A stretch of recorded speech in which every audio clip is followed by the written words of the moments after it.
আসসালামু আলাইকুম বন্ধুরা, তোমাদের নতুন একটা ভিডিও শেয়ার করতেছি। শেষ পর্যন্ত দেখতে থাকো, আশা করি ভালো লাগবে।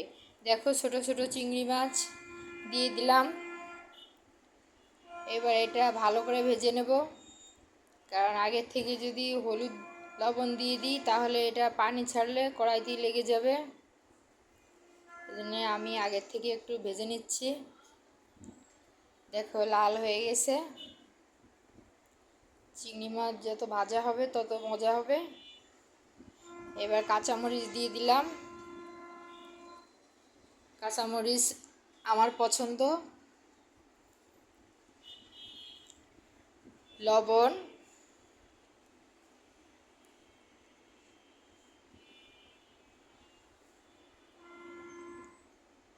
হলুদ। এবার এটা ভালো করে কষায় নিচ্ছি।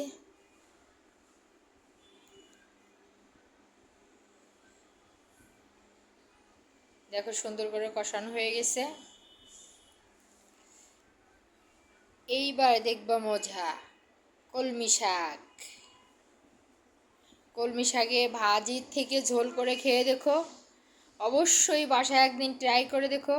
কলমি শাক তুমি যে কোনো বড় মাছ দিয়ে তরকারি করে খেতে পারো। অনেকে এটা খায় না, কিন্তু একদিন বাসায় ট্রাই করে দেখো। কলমি শাকের তরকারি খুব মজা লাগে। আমি যেভাবে রান্না করতেছি এইভাবে একবার রান্না করে খেয়ে দেখো। দেখো, আমরা মশলা খুবই কম খাই। দেখো, কষানো হয়ে গেছে।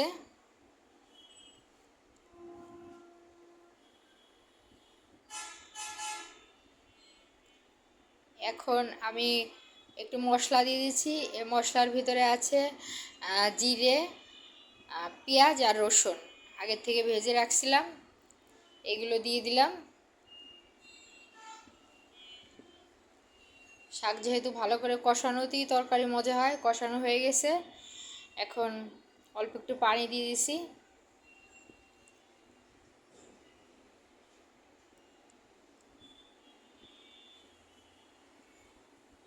এইভাবে একবার বাসায় অবশ্যই রান্না করে দেখো।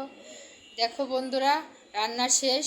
আমার ভিডিওটা যদি তোমাদের ভালো লেগে থাকে তাহলে লাইক, কমেন্ট, সাবস্ক্রাইব করতে ভুলো না। কারণ তোমরা যদি বেশি বেশি শেয়ার করো তাহলে আমি নতুন নতুন ভিডিও দেব।